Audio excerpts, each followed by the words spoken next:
Good morning, good afternoon, everyone, and welcome to another LinkedIn Live discussion brought to you by Optiv, the cyber advisory and solutions leader. I'm Carl Fishkin, Vice President of Digital and Infrastructure at Optiv, and I'll be your moderator today. So first of all, thank you all for joining. It's great to have you here today. And we host these sessions on LinkedIn because we want to hear from you in real time. So one of the things I'm going to ask is please don't hesitate, drop questions in the chat box, and we'll do our best to address them throughout the conversation or at the end. Today's topic is a plan to win, getting the most out of your cybersecurity consulting. We're going to be discussing how consultants, providers, and client organizations can come together to build sustainable and effective cybersecurity programs. And no matter the vertical or domain, executing on complex security programs requires input from all corners of the organization, including business and security-focused personnel. So the question we'll answer today, or we'll talk about today, is how do you get the most out of your consulting partners? And here with me today to discuss are two directors from Optiv's consulting organization. We have Ed Lewis, who works with Optiv's clients to help them on their secure cloud transformation journeys. And we have Ralph Martino, who leads a practice of identity experts, helping clients efficiently manage and secure identities across their organizations. Welcome, Ralph and Ed. Thank you, Carl. So let's start framing the conversation. I use the word and term consultant in the introduction. So Ed, I'm going to start with you. Help me define consultant. What does it mean to you to be a consultant? Yeah, sure. From my perspective, there is a big difference between, say, an engineer and a consultant. Engineers tend to be very technology focused. They're about deploying, configuring, getting technology to work. But one of the big challenges in getting technology to work is actually how you build the people, process, and technology around your technology investments. And I think that's really where consulting comes in. It's around having resources that are able to be solution focused and being able to truly understand the requirements from our clients and being able to build out a holistic solution for them that encompasses technology. I mean, technology is still really important, but having that ability to both do the advisory and the engineering. I mean, for me, that's a complete package consultant, and that's what we try and provide our clients. Right. No, excellent. Yeah, I find talking to clients sometimes, right? You use the word consultant, but then you don't know how they're taking it or how they're defining it. So it's important to get that out of the way. Okay, so Ralph, to you, what are the reasons organizations engage consultants or consulting firms? Well, a lot of times it's because there's a shift happening in our culture and our society, and technology is advancing at a rapid pace. Standards, compliance, privacy is all really coming rapidly at organizations. So at times they need that consultative to come in and provide a fresh perspective, an outside-in type of lens, kind of moving away from or avoiding, I should say, the familiarity bias that tends to occur in an organization. So a lot of times they want us to look at things that are happening in industry. We have the ability to expand our knowledge and help clients because we're able to understand different verticals. We're able to understand what's happening in different industries.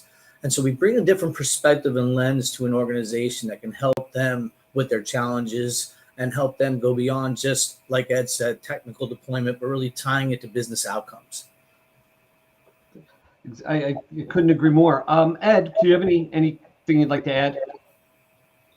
No, I think that Ralph really nailed it on business outcomes, and I think that we are seeing a lot of this technology is becoming more and more complex, and it is really becoming pervasive, right? It's moving across traditional business functions or silos, and really reaching into a number of different areas, and I think it's difficult for organizations to have all of that capability, some of which is fairly new in the market, like some of the cloud security tooling, for example.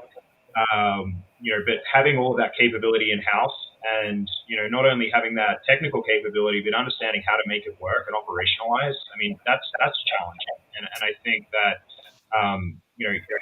it's difficult for, say, an engineer to be able to provide that capability to an organization because, I mean, historically that hasn't been their role. And getting some of that cross-functional expertise is not easy, but is definitely valuable to really try and get an ROI on some of the technology investment that an organization has made. The big thing is operationalizing, and to operationalize, again, you need to approach it from people, process, and technology lens. So to stay on that line of thinking, Ed, what are some of the things that stick out to you as something organizations need to get from their providers? Right, we talked about why they hire consulting firms, but what do they need to get from their providers that we can provide? Yeah, I mean, I think that really being a partner as opposed to a transactional services provider, and I think that comes through having discussions early. Having discussions when you're thinking about maybe a change.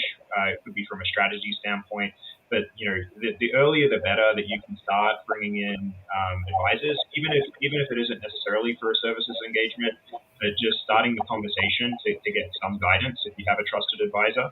But then having a partner along the journey that is able to provide you that holistic advice as opposed to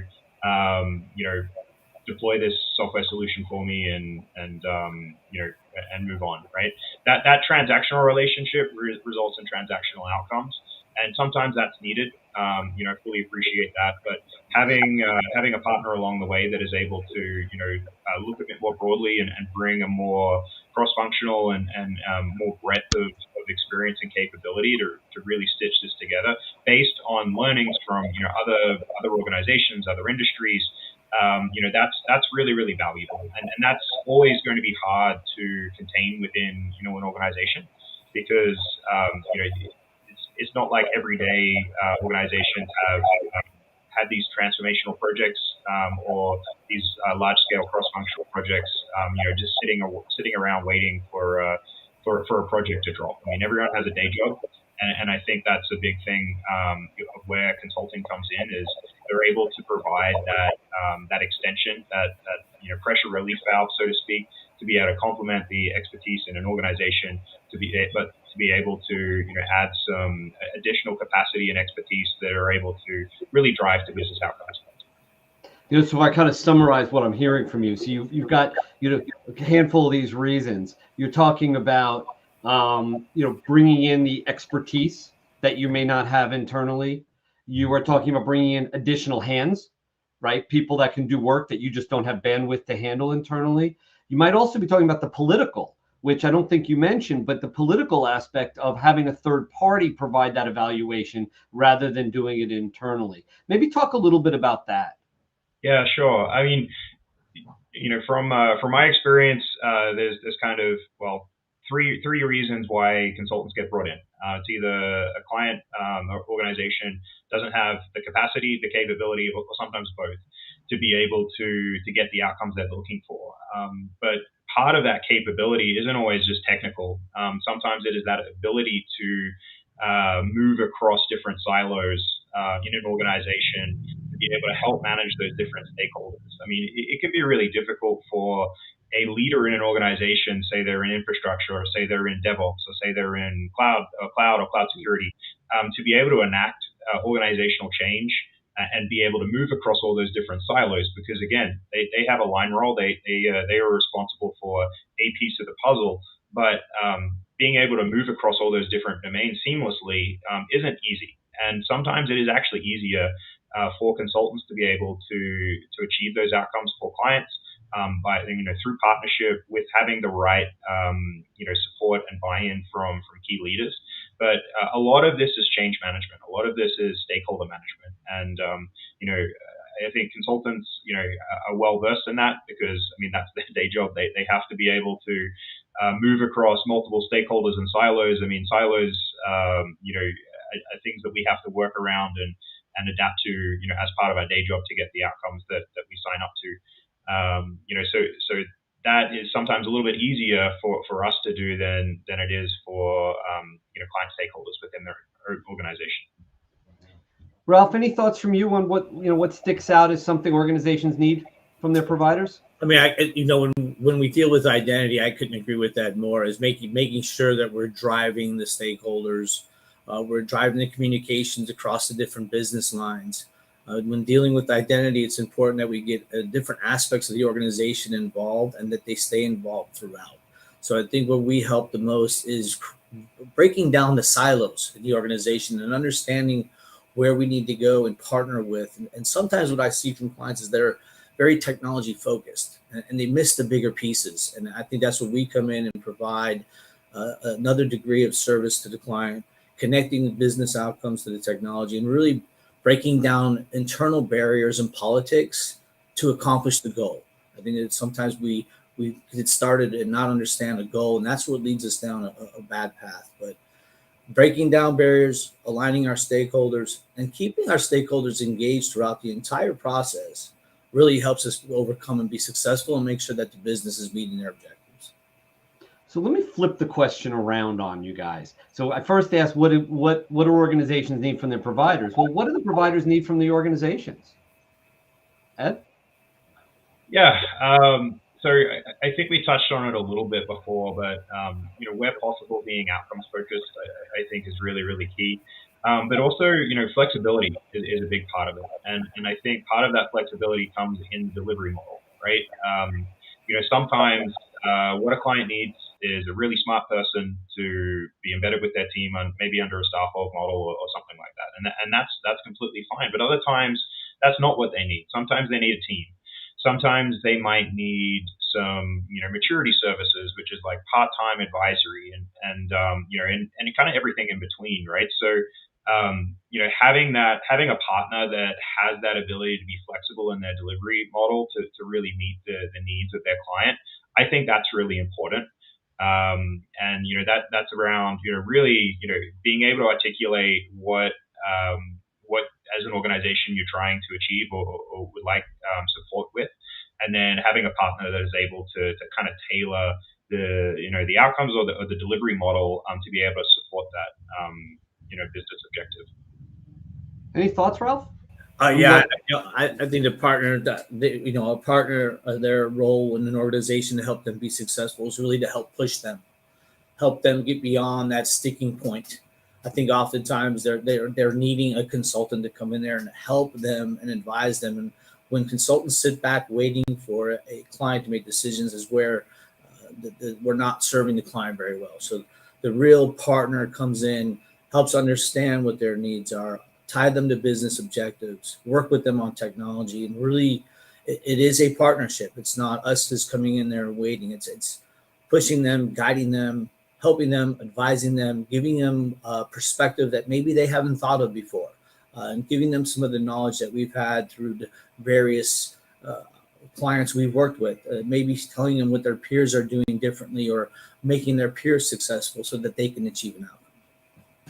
Great.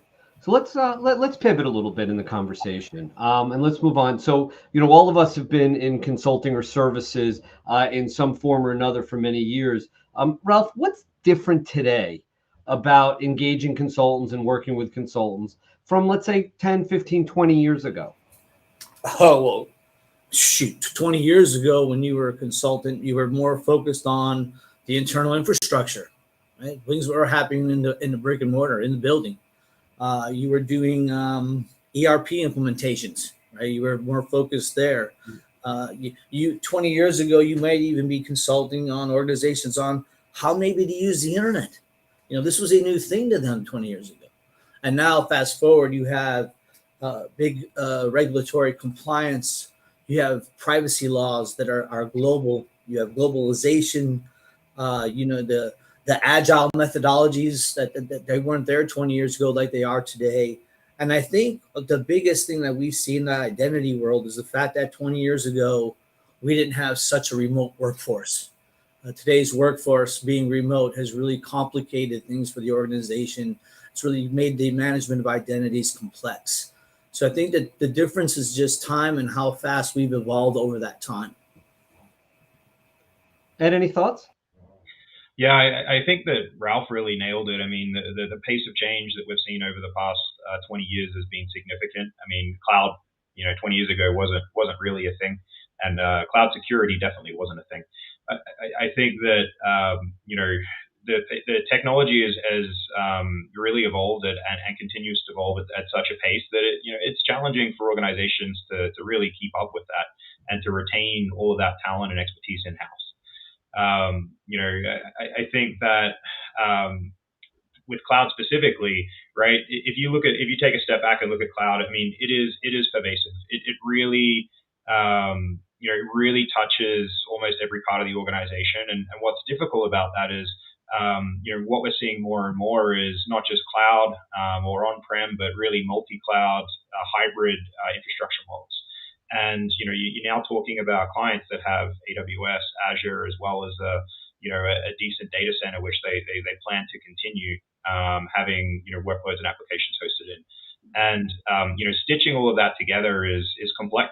And to stitch it together well, it really needs to take a step back and not just look at the technology that's underpinning it, but what is the governance model that underpins it? What is the operating model that really enables it? And what you'll find is that is going to start touching multiple business functions. I mean, we've been working with a healthcare provider, and that was one of the key things and one of the biggest challenges of supporting them was all the different stakeholder groups across their organization that we had to engage with and to get on board and to get collaborating in order for their cloud transformation program to actually be successful. I think that in terms of business outcomes or objectives, I mean, at the outset they were looking to migrate to the cloud at least partially to really help them compete in the market against some of their competitors, which were already well along their journey. And it was really tied to specific use cases as well. Like one of the key use cases that they were after was to help enable their business adopt AI faster and better. Which was a really interesting driving force behind the cloud transformation. But all of these technologies, I mean, cloud or AI, I mean, they're all very new and they're really being adopted at pace. But in order to adopt those technologies at pace, you need to be underpinned by security, because if there aren't security guardrails supporting this, if security isn't in an organization, if security isn't a key partner of the broader business, then there is a real risk that things can go off the rails very, very quickly. And so, Ed, in that example that you shared with us with the healthcare provider, what was the value proposition? What was the benefit of bringing in an outside consulting organization? How did the organization, how were they helped? Yeah, so in the case that I mentioned, they were coming from a position where they had a desire to move to the cloud, but they didn't necessarily have any in-house expertise around cloud. And if you're trying to drive a transformation program, it's pretty hard to do that if you don't have that existing capability. I mean, there is a big difference between on-prem and the cloud, and from a security lens, definitely a different mindset. I mean, you can't just shift your on-prem policies to the cloud. Some will be the same, but many will be different. And that was one of the big driving forces, behind them wanting to bring in a partner. And one of the reasons why we were selected to support them there was because security was at our core. While we brought that cloud engineering capability, it was all underpinned by security best practices. And our client really valued that, and that's what was successful. I can see, one of the questions from Pete on the chat was around the importance of OCM. And, I can't emphasize enough, like having change management as part of that transformation program was really, really key, because, you are really changing the way that an organization is going to operate. You're really changing the way that, they're going to be consuming services, and you're going to be disrupting teams to a certain point. Think about a data center team or your infrastructure team that, their world has been colored by on-prem for the past, 20 plus years. And all of a sudden they're now bringing in cloud, which they don't really know too much about. I mean, having change management as part of your journey is really, really key, because you are very fundamentally changing the operating model of an organization, and not thinking of that ahead, it is going to really lead to some inefficiencies, probably some uncomfortable implementations, and may impact your adoption. And at the end of the day, cloud is about efficiency, and it should be about in the long run cost savings as well. But it needs to be done intelligently. Otherwise, it will be challenging to realize some of the cost benefits that cloud can really provide, as well as the innovation that it can unlock. Right. Ralph, do you have any examples that come to mind for you in the identity space where organizational change management comes into play? Oh, absolutely. In fact, if the organization, if you're talking to a partner, you're talking to them about some technical implementation, you're missing a big piece of what OCM brings to the table, is the people part. The hardest thing to do is change an organization that's been around for a while. And when change comes, it doesn't come easy for folks. And so I find that having organizational change management with my type of deployments is invaluable. When you think about their processes around ADCAR, the first two things of awareness and desire is really hard for organizations to kind of get through. And it's important because we've had instances in several different verticals where clients have decided that they would handle OCM, and they really executed a little lumpy. And what happens is someone had a change happen to their day-to-day operations, and they weren't happy about it. And that has a lot to do with the fact that there was a failure to create an awareness and desire within the organization to go ahead about that change. And so you just can't shove the people, process, technology thing is real. An OCM helps play a big part of that. And often we forget that. We talk about it, but often the organization is focused on the technology. And this is a big critical piece of making you successful, as well as making sure that the technology is adopted and used for its potential. At the risk of going too far down the OCM rabbit hole here, I am curious, Ralph, where does it fit in? Why does it help? And why do you see projects fail that don't have it? A project will have lumpiness and will be challenged if folks aren't working within the organization. If they're not navigating and, like I said, creating the awareness and desire for change, giving them knowledge, we really struggle. But it's not only the business. Sometimes even our technical teams, they could be moving away from a process they've done their whole career. They could be moving away from a platform that's been in their environment since day one. And that's a change for them as well. So not only are we helping the front end users, the business, but there's also an element of OCM that happens within the technology teams as well, as they go through change and transformation with new technologies, new processes, in a new world, right? You did like I said, the globalization and the fact that there's a remote workforce really puts a different pressure on those IT teams. And when they move to different technologies and they think that I did it this way, I'm going to do it the same way, it creates a disconnect. And so having OCM in there helps bridge that for us. And so helping them connect, make that connectivity really helps us with our deployments. Excellent. Thank you for that. And thanks to Pete for the question. So Ralph, I'm going to stay with you. The topic of this LinkedIn Live session is a plan to win, getting the most out of your cybersecurity consulting. So my question to you is, what are the recommendations that you would make to clients to get the most out of their cybersecurity consultants? I think there's a couple of things. There's an element of us augmenting your staff, being able to expand and burst. But that's a very tactical operation. Where I think you will be successful, where I think organizations are successful, is when you engage with a partner early and you set that strategy and explain the consultant the vision for the organization. And not just a technical one, but how it affects business processes, how it affects your advantage in the market. I think you have to engage early. Oftentimes, when we're called after some of these decisions were made, we're not really providing the full benefit the consulting firm can give you. You're just taking advantage of this piece when we can bring the entire table to you. So I think engage with us often. realize that we're a partner. We're not just here to be a staff aug. We really want to see you be successful.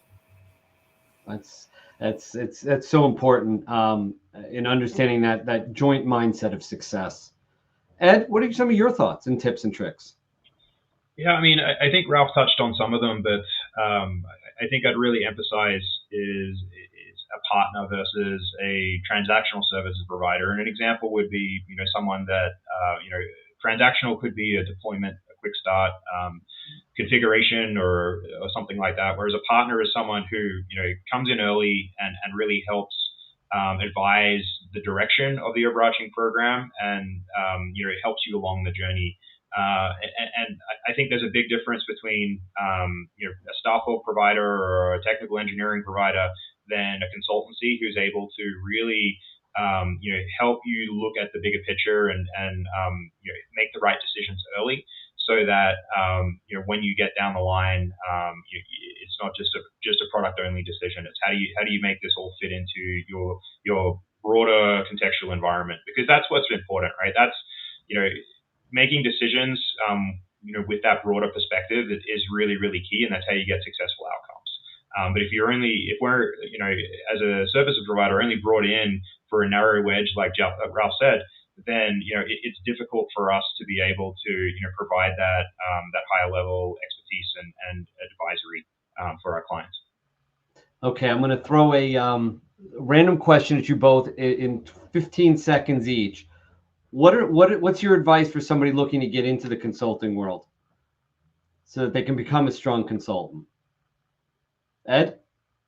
I think having some really good technical grounding, whatever domain that is, but then also really being able to be client facing and really trying to I guess work on those communication skills, because they're going to really carry you throughout your career. I mean, the technical capability is important, but that's just like cloud and some of the other domains like AI. I mean, they're going to change over the years. You're going to probably reinvent yourself multiple times over from a technical standpoint, but the things that carry you all the way through is that ability to engage customers, to be able to speak to stakeholders, understand their true requirements and solution for them. Those are some of the skills that are really going to be carry and valuable throughout your career. Right. Thank you. Yeah. And Ralph, 15 seconds. 15 seconds. I would say that Ed's completely spot on. Communication. Communication is the key. Technology is your foundation, but communicate. If you're an extrovert, you do well here.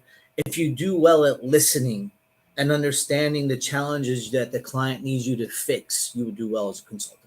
Thank you. I asked that question because if I think about it from a company perspective, if I understand what makes a good consultant, I'm going to understand how to get good value out of them and good value from them. So with that, we'll wrap up our 30-minute slot here today. Ralph, Ed, thank you both. I really appreciate it. Great discussion. And I thank you for joining us. And for everyone out there listening, thank you for joining this edition of Optiv's LinkedIn Live. If you're interested in learning more about cybersecurity consulting and how it fits your needs, please connect with us at optiv.com.